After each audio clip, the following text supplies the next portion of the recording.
ये काम भोग शब्द क्रिया की तो बात जाने दो, मेरे कान में भी ये शब्द न पड़ने पावे। ये बात ध्यान दी। संग करना ये तो दूर की बात रहे, श्रीधाम वृंदावन में प्रिया प्रीतम की उपासना में मुझे जो लगाया गया है, जिनका मैं भजन कर रहा हूं, एक तड़ित वर्ण वाले पीतारुण अनंत तरिलता भाम, बिजली की अनंत कांति, एक श्याम मेघ, इनकी उपासना। तो सावधान ये रहे कि करणाभ्यरणा स्पर्शिणः, मेरे कान में शब्द भी काम भोग का न पड़े। क्रिया और संग मात्रादिहस्ता, संग आदि अन्य चेष्टाएं ये तो दूर की बात रही, मेरे कान में भी काम शब्द न पड़े, क्योंकि सुनने मात्र से ही ये भय उपस्थित कर देता है। कुछ ही दिन की बात है, वो स्मार्ट मोबाइल के कारण उन्होंने अपने शरीर को पूरा कर दिया। साधक थे, उन्होंने सुसाइड नोट में लिखा कि मैं अपने शरीर को इसलिए नष्ट कर रहा हूं क्योंकि इस मोबाइल से मैंने गंदी बातें देखी और वो मेरे मन को बहुत मथित कर रही हैं। मैं जीने की आशा छोड़ चुका हूं, किसी का इसमें कोई दोष नहीं, और अपने शरीर को पूरा किया। हम तो आंतरिक उस वृत्ति को प्रणाम करते हैं जो इस ग्लानि से युक्त हुई, लेकिन उस अज्ञान को नकारते हैं कि ऐसा नहीं होना चाहिए। हमसे गलती हो जाती है, लेकिन हमारा गलती का सुधार का अवसर है, हमारा शरीर का त्यागने का अधिकार नहीं है, क्योंकि आत्महनन गति बहुत दुर्गति होती है। ये कोई निर्णायक फैसला थोड़ी हो गया कि इससे हम मोक्ष पदवी प्राप्त कर लेंगे, परम पद नहीं। बड़ी से भी बड़ी गलती हो गई, हम क्षमा चाहते हैं प्रभु से, समाज से, अपने से भी, और हम आगे बढ़े, अपने को भी क्षमा करें। गलती हो गई, इस तरह का कोई कदम उठा लेना विवेक नहीं कहलाता। इसलिए महापुरुषों ने जो कहा उसको समझो। करणाभ्यरणा स्पर्शिणः स्त्रीति वर्णा दप्युतृष्टाः संग मात्रादिहस्ताः। एक काम भोग की वार्ता हमारे कान में भी स्पर्श नहीं करनी चाहिए। वैसे जिनको बहुत आवश्यक कार्य है, अगर वो छोटे वाले मोबाइल रखें तो बहुत अच्छा रहेगा, जो स्क्रीन नहीं है जिसमें, क्योंकि ना जानो छिन अंत कवन बुद्धि घटे प्रकाशित, छुट चेतन जो अचेत देव मुनि भय विश्वासित, तारा सरसुर इंद्र कलप कामिनी मन पंद्या। ऐसा बुद्धि बहुत नीच है, ये कब क्या निर्णय कर दे भगवान बचावे, इसका कोई भरोसा नहीं। ये सबसे बड़े दगाबाज तो अंदर बैठे हैं, मन और बुद्धि, इन पर कभी विश्वास न करे। बहुत नीच है, बहुत नीच है। जब तक ये भजन करके भगवत प्राप्ति नहीं कर लेते, तब तक इनका विश्वास करना मानो अपने आप को नष्ट करना है। ना अपने मन पर विश्वास, ना अपनी बुद्धि पर विश्वास, छाती जलती रहती है, हृदय रोता रहता है, परमार्थ का पथिक लड़खड़ा के ऐसे गड्ढे पे गिरता है, उठना मुश्किल होता है। क्या जीवन का नाश कर देना किसी समस्या का समाधान हो सकता है क्या? नहीं। चलने वाला ही गिरता है, लड़ने वाला ही हारता है, इसलिए हारने वाला ही एक दिन विजेता बनता है। देखो ये संसारी पुरुष नहीं जानते, हाय ऐसा हो गया। आप तो दिन भर रात दिन उसी विषय में पड़े हो। कोई साधक यदि साधन मार्ग में चल रहा है, थोड़ा फिसल गया, थोड़ा चूक हो गई, तो हाय कहने की जरूरत नहीं, उसको ढांढस बंधाने की जरूरत है, धैर्य बनाने।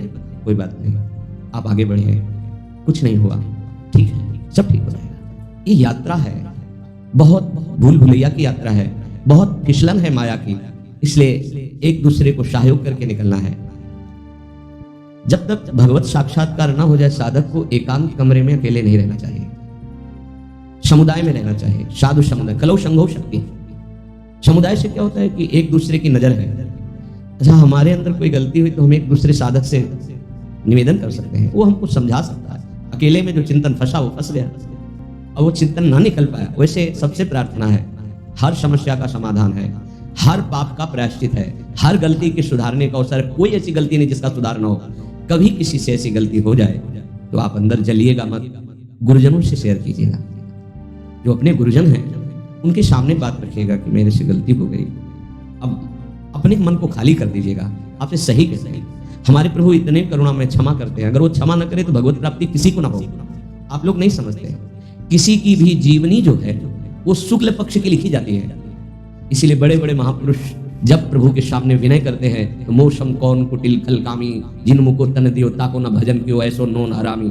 सूरदास जी महाराज, गोस्वामी तुलसीदास जी, जो मैं अपने अवगुण कहूं बाढ़ई कथा पार नहीं लाऊं। ए भाई, अंदर की बात है, रो रो के इस मार्ग में विजय प्राप्त की जाती है। सबके हृदय को कोई ऐसा नहीं है, सबके, लख बिरले पाए, बिरला कोई साधक पहचान पाता है कि हमारे अंदर ये पाप आ गया, ये दोष आ गया, ये गलती, प्रभु मेरे से गलती।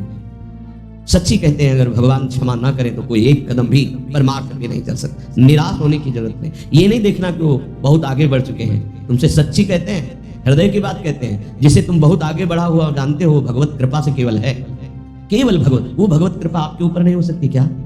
क्या आप महान नहीं बन सकते हैं क्या? महान के अंश हैं, महान के पुत्र हैं, आप भी महान बन सकते हैं। गलती हो गई, त्रुटि हो गई, उसके लिए रास्ता है, प्रायश्चित है, दंड विधान है, क्षमा विधान है, लेकिन शरीर को पूरा कर देना ये कोई विवेक नहीं रहा।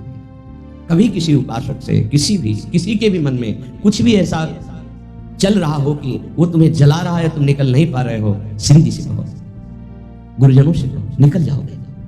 अगर विवेक काम करे तो ध्यान ही मत दो उसकी तरफ, निकल जाओगे। ऐसा नहीं कि उसमें डूब जाओ, उसी चिंतन में डूब जाओ। इसीलिए हम कहते हैं एक एकांत कमरे में रहकर साधना करता है, एक रोज सत्संग करता है, बड़ा अंतर होगा, बड़ा अंतर होगा। सत्संगी कलावान हो जाएगा, क्या युक्ति आ जाएगी बचने की, उसकी किस विकार से, किस भावना से कैसे बचा जाता है। और वो बहुत जरूरी है भजन में। अगर भजन में युक्ति नहीं तो मुक्ति होना बहुत कठिन है। इसलिए साधु संग किया जाता है कि उनके अनुभव, उनकी युक्तियां हमको विचारों से बचा सके। हमारे अंदर विचारों का जाल फेंका जाता है, जो मन बुद्धि है वो विचारों के जाल में हमको फंसाती है, हमें बचना है। थोड़ी सी चूक हमारे पूरे जीवन को नष्ट कर देती है, थोड़ा सा मनोरंजन हमारे जीवन को असमर्थ बना देता है। इसलिए समस्त साधकों से, उपासिकाओं से, सबसे, वो गृहस्थ हो या विरक्त हो, सबसे प्रार्थना है एक बार हिम्मत करके निकल चलो। एक बार हरि गुरु ऐसे कृपालु हैं कि आप जैसी आकांक्षा करोगे, जो इच्छा करी हो मन माही, हरि प्रसाद कछ दुर्लभ नाही। पर हम इच्छा त्यागने के लिए ही भगवत मार्ग का वर्ण किए हैं। इच्छाओं का शमन करके, दमन करके हम भगवत प्राप्ति करें। ये इच्छाएं कितनी भी पूर्ण की जाए कभी पूर्ण नहीं होती। ये दुष्ट मन कभी चैन से नहीं रहने देता। ये हर समय संकल्प विकल्प बनाते हुए सब प्राणियों को अधीन किए हुए है। बड़े भाग्यशाली हैं जो इसकी चाल को पहचान गए और गुरु प्रताप से प्राप्त नाम मंत्र के बल से इसकी चाल को नष्ट कर दिया। श्रीपाद कितनी सावधानी की बात कह रहे हैं। कर्णाभरणा स्पर्शिनः, मेरे कान में भी ये शब्द नहीं पड़े। हे प्रियालाल, ऐसी कृपा करो कि मेरे कान में भी काम भोग की बातें ना पड़े। और जो मोबाइल में देखेंगे फिर कैसे चल पाएंगे। इसलिए बहुत विचारणीय विषय है, सावधान। हम हृदय से पीड़ित होकर के कह रहे हैं कि आपके पास यदि वो स्मार्ट मोबाइल है और आपकी क्षमता ऐसी नहीं कि आप अपने मन को रोक सके, तो कृपया आप मोबाइल को चेंज कर लें, बदल लें। आपको आवश्यक है छोटा वाला रख लें, बड़ा वाला परिवारिक जनों को दे दें या हटा दें। क्योंकि आज हमारी बुद्धि शुद्ध है, कल हमारी बुद्धि कुछ देखना चाहेगी। अगर हम देख लिए तो हमारा मनन बनेगा, मनन बनेगा तो फिर हम असहनीय हो जाएंगे, हम सहन नहीं कर पाएंगे। सहत सहत बाढ़े भगत ग्रह तन गुरु हितगार। सहन करने वाला भक्ति मार्ग में आगे बढ़ता है और टूट गया तो संसार में रह जाता है। इसलिए प्रायः साधक बहुत सावधान रहते हैं, पर ये असावधानी चूंकि स्वाभाविक सहज में हो जाएगी। हमारे पास रखा है ना मोबाइल, उन्होंने अपने उसमें लिखा कि मैं इस इंटरनेट और इस मोबाइल के कारण ऐसा, तो मुझे इस बात पर बहुत कल से विचार हुआ, मतलब बड़ा एक तो ये दुख हुआ, ये ऐसा नहीं होना चाहिए था। उसके लिए समाधान है, हम ऐसा क्यों करें, मोबाइल को यमुना जी में फेंक दें, कसम खाएं, नियम लेके मोबाइल रखेंगे। हमें लगता है 25-30 वर्ष से मोबाइल की रचना हुई, पहले तो नहीं थे। तो क्या पहले भारत में कोई जीवित नहीं था क्या मोबाइल के बिना? क्या कोई चल नहीं रहा था क्या मोबाइल के बिना? क्या कोई समस्याएं सबको घेर नहीं थी? हमें लगता है जब से ये बढ़ा तो समस्याएं बढ़ गई। क्या समस्या है? ना हम चैन से विश्राम कर सकते हैं, ना हम कहीं अपने हृदय को प्रभु की तरफ लगा सकते हैं। जहाँ एकांत हुआ उसी में लग गए, वो रील देख रहे हैं, गेम देख रहे हैं, सीरियल, अब तो पूरा सब उसी में संसार भरा हुआ है। बहुत सावधान। अपने नेत्रेंद्रीय, अपने श्रवणेंद्रीय, वाक इंद्रिय, 3 साधना पे बहुत जोर विघ्न डालती हैं या सहयोग करती हैं। नेत्रेंद्रीय देखना, श्रवणेंद्रीय सुनना और वाक इंद्रिय बोलना, इन 3 का बहुत बड़ा योगदान है। श्रवण, कथन, दर्शन, ये अगर सही है तो साधना बढ़ जाएगी और दूषित है तो साधना नष्ट हो जाएगी। स्वाभाविक आप समझना, अगर हमारे पास विषय सामग्री है तो हम लाख कोशिश करें, मन को नहीं रोक सकते, वो विषय सामग्री में गिर ही जाएगा। नहीं नहीं नहीं नहीं, हो गए, पक्का समझ लीजिए। मोबाइल में पूरे विश्व का विषय भरा हुआ है। अगर आप उसका सदुपयोग करें तो सत्संग भी है बड़े बड़े महापुरुषों के, लेकिन सदुपयोग करने की लालसा कम, दुरुपयोग करने की लालसा ज्यादा हमारे अंदर भरी हुई है। तो हमसे ऐसी चूक ना हो। अगर ऐसी चूक हो भी जाए तो आप निराश मत होना। प्रार्थना है आपसे, कुछ नहीं बिगड़ेगा। अगर अंतिम बन गया तो सब बन गया। आपको निराश नहीं होना है। आपको किसी महापुरुष से तत्काल निवेदन करना है, अपनी बात रखनी है, आनंदित हो जाओगे। कुछ नहीं बिगड़ा। अरे घोर वैश्यागामी, घोर पापाचारी को भगवत प्राप्ति हो सकती है, तो ये ऐसी कोई बात दिमाग में न लावे। भगवान के वचन है, अपिचेत सुदुराचारो भजते माम अनन्य भाग साधुरिव समंतव्या सम्यक व्यवसिता। ऐसा सुदुराचारी माने सांगो पांग दुराचार करने वाला। शरीर को नष्ट कर देना ये कोई विवेक नहीं है, कोरी मूर्खता है। बहुत दुर्लभ मानव देह मिला है। अगर हमसे गलती हो जाती है तो हमारे प्रभु बहुत करुणामय है, क्षमा कर देंगे। लेकिन ये गलती, ये तो हमारे लिए क्षमा की कोई स्थान ही नहीं रह गया, कोई प्रार्थना ही नहीं रह गई। बिल्कुल कभी कोई निराश ना हो। किसी भी विषय में फंसा हो, किसी भी दोष में फंसा हो, किसी भी नाना प्रकार के प्रापंचिक प्रवृत्तियों में फंसा हो, घबराना नहीं, निराश मत होना। एक मार्ग है, अभी अवसर है, आप भगवत प्राप्ति कर सकते हैं। बिल्कुल प्रसन्न हो जाना। अगर आपको ऐसा कहीं आसपास कोई संत महात्मा, तो उनके समीप जाना, जो सुलझे हुए हों उनसे अपनी बात कहना, वो आपको संभाल लेंगे। या ऐसा ना हो तो प्रभु के श्री विग्रह के सामने रोना, वो संभाल लेंगे पक्का। ये काम जब राग से उत्पन्न होता है तो ये केवल पाप ही कराएगा। भगवान महासनो महापापमा, ये महापापी काम पापात्मा है, ये उसे पापात्मा बना देता है जिसके हृदय पर अपना अधिकार कर। महासनो कभी तृप्त होने वाला नहीं है। अगर इसकी पूर्ति न हो तो विद्धेनमी वैरिणम, ये क्रोध रूप धारण कर लेता है, दुश्मन की तरह बर्ताव हो जाता है। देखो कितना बड़ा दुश्मन, साधना छूटी, जीवन छूटा, अब क्या परिणाम ठाकुर जी जाने। ये महान दुश्मन कामेश क्रोधेश रजोगुण समुद्भवा, इसकी व्याख्या पीछे हो चुकी है। उपासक की पहली दशा में जैसे अग्नि के ऊपर धुआं छा जाए, ऐसे जब काम जागृत होता है तो उसको पता है कि गलत है, नहीं करना चाहिए, पर वो धुआं जैसे फूंक लगे तो अग्नि प्रज्वलित हो जाए। ऐसे अगर पहली अवस्था में विवेक काम कर गया तो बचा ले जाएगा अपने को। दूसरी अवस्था आती है, शीशे पे जैसे मल का लेप हो जाए तो अपना प्रतिबिंब नहीं दिखाई देता। ऐसे उसको ये समझ में ही नहीं आता कि मुझे ये नहीं करना चाहिए। बार बार राग कहेगा इसमें सुख है, सुख है। अगर वो कोशिश करे तो हट सकता है, तीसरे में नहीं। तीसरा है जैसे जेर से ढका हुआ गर्भ, निर्णय करने की शक्ति ही खत्म हो जाती है। आवृतम ज्ञानमेतेनो ज्ञानिनो नित्य वैरिणा काम रूपेण कौन्ते दुष्पूरेणा नलेन च। हे कुंती नंदन, ये अग्नि के समान कभी तृप्त ना होने वाला काम ये ज्ञानियों का नित्य दुश्मन है, ये नित्य बैरी है। ये ज्ञान को ढक करके नष्ट कर देता है पक्का। कभी हंसी मजाक, खेल कूद, मनोरंजन विपरीत आकर्षण वालों से ना करें। प्रार्थना है, हंसी हंसी में, खेल खेल में ऐसी गलती हो जाती है कि फिर मन जलता रहता है, फिर मन अधीन हो जाता है। जो हमको चिंतन करके भगवदानंद में डूबना था वो विषयानंद का चिंतन हो जाता है। कह रहे आवृतम ज्ञान में, ये ज्ञान को ढक लेता है। ज्ञानिनो नित्य वैरिणा, ये ज्ञानियों का भी नित्य वैरी है। ये दुष्पूरेणा, ये कभी पूरित नहीं होता, चाहे जितना इसको भोग देते रहो।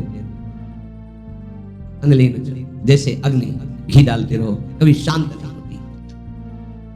अब पता चल गया कि बैरी कौन है, बोले काम तो रहता कहाँ है। अगर किसी को दुश्मन का पता चल जाए, ठिकाना रहने का, तो आक्रमण किया जा सकता है। तो दुश्मन पता चला, ज्ञानियों का नित्य वैरी काम। काम की पूर्ति में बाधा लगी तो क्रोध, काम की पूर्ति हो गई तो लोभ, तृष्णा, और भोगूं, बार बार भोगूं।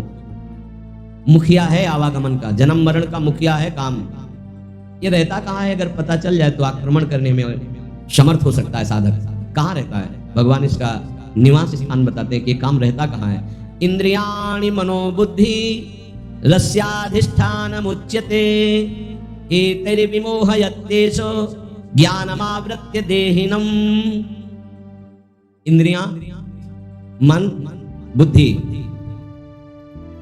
ये आप इसे हैं, इसकी यहां बैठता है। इंद्रियाणि मनोबुद्धि रस्याधिष्ठान उच्यते, इसके आपिश है, काम की आपिश।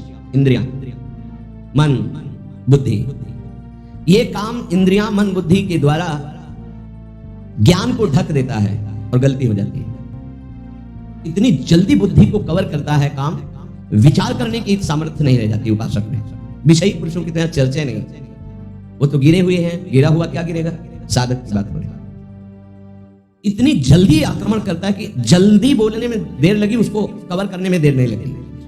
तत्काल वो बुद्धि को कवर करके, ज्ञान रहित करके अपना चिंतन, अपनी चेष्टा, ज्ञान को ढककर देह भाव वाले पुरुष को ये मोहित करके भ्रष्ट कर देती है। देह भाव, मैं पुरुष मैं स्त्री, जब तक ये भाव है तब तक बहुत सावधान। इंद्रियाणि मनोबुद्धि रस्याधिष्ठान उच्यते, ये ऑफिस है लेकिन घर अभी नहीं बताया गया।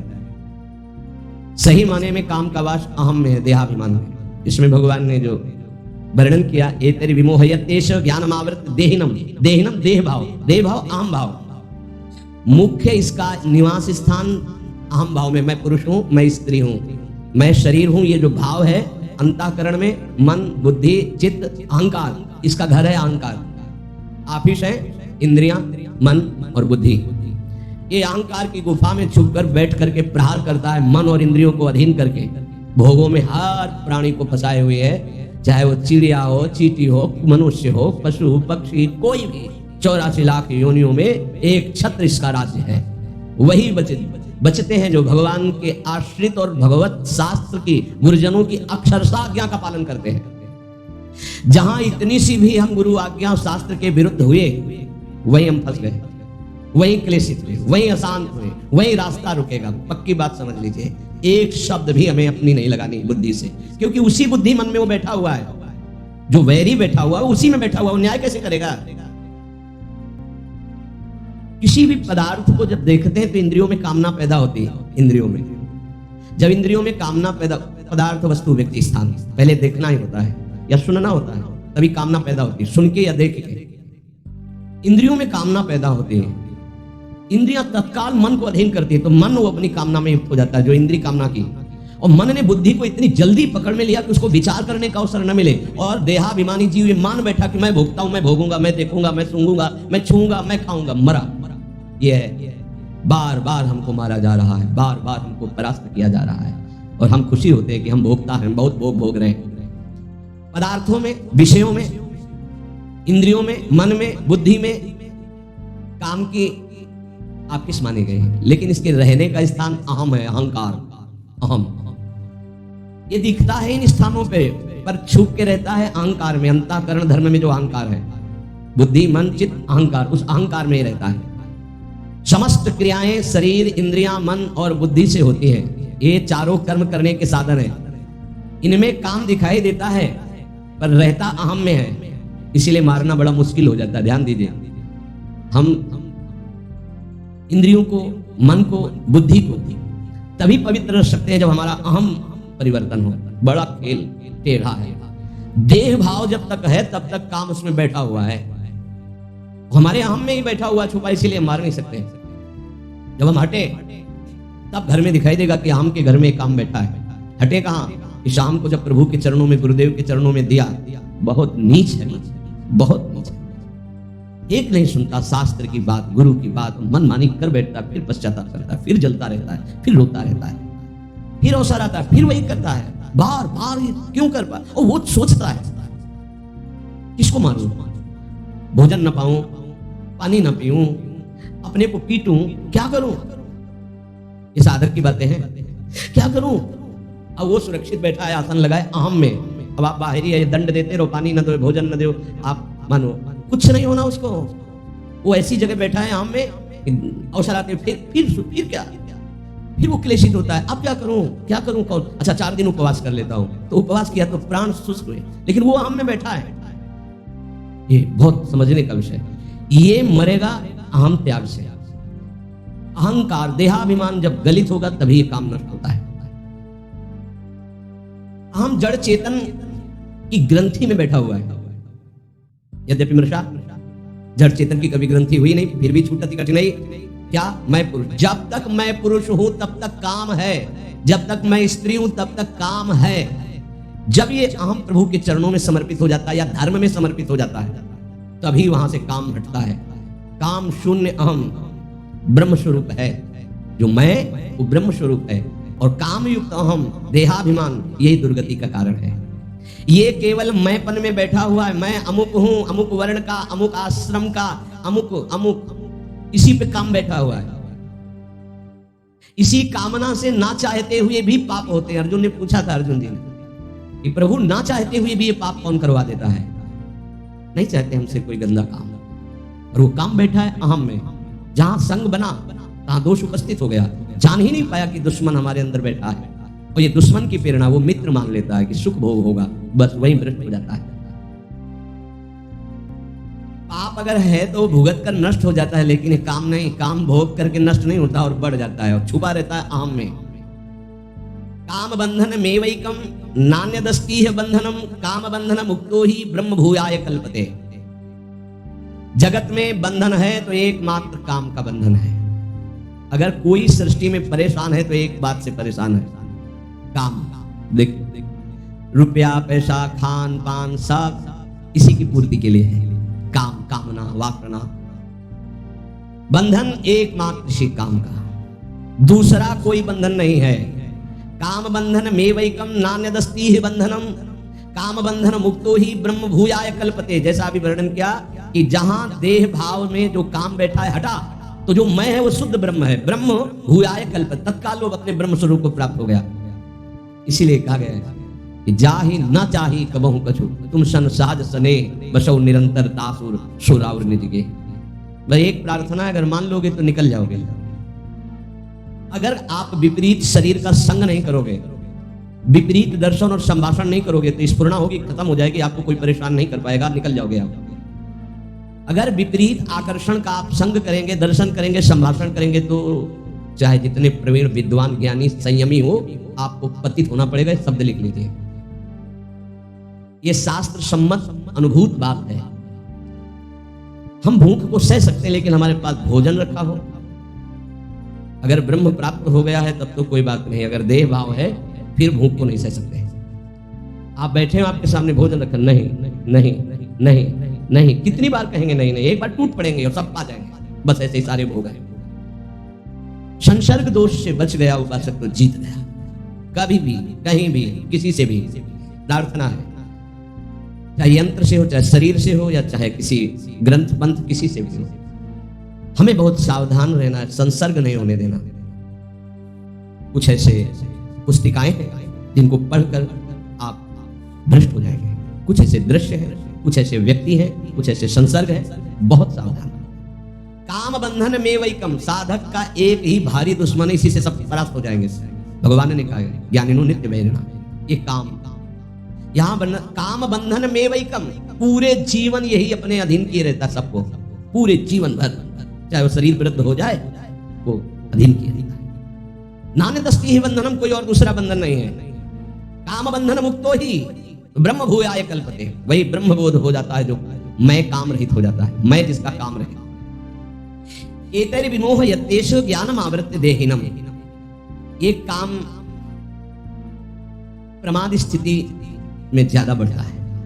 प्रमाद जो आपकी दिनचर्या है, नहीं जाना हमें वाणी पाठ में, नहीं जाना हमको कीर्तन में, ये जो प्रमाद है कि ना करने योग्य क्रिया को करना, करने वाले में ना करने की भावना, इससे आप बचिए। आप अपनी दिनचर्या को बिल्कुल ब्रह्म मानिए, आप जीत जाएंगे, पक्का जीत जाएंगे। आपकी दिनचर्या टाइम टू टाइम कई वर्ष लगातार चले, फिर आप देखना रंग आ जाएगा आप में। जब हमसे कोई गलती की बातें हैं अंदर, ये चलना तो इधर ही है, पूरा जीवन हमको जलना इधर है, क्यों हम आज, अगर आज कुछ छू लिया, देख लिया, सूंघ लिया, चख लिया, भोग लिया, तो कल क्या होगा? आखिरकार जलना तो पूरे जीवन है ना, तो हम थोड़ा और जल लेते हैं, फिर शांति के मार्ग में आगे बढ़ जाते हैं विचार के द्वारा। नहीं चाहिए। अच्छा, जिनके पास है सब भोग भोग रहे, वो मरना तो है ही ना, भोग छूटेंगे तो है ही ना। मरने के बाद क्या है? क्या कमाया आपने? हाथ खाली, वही अशुभ और शुभ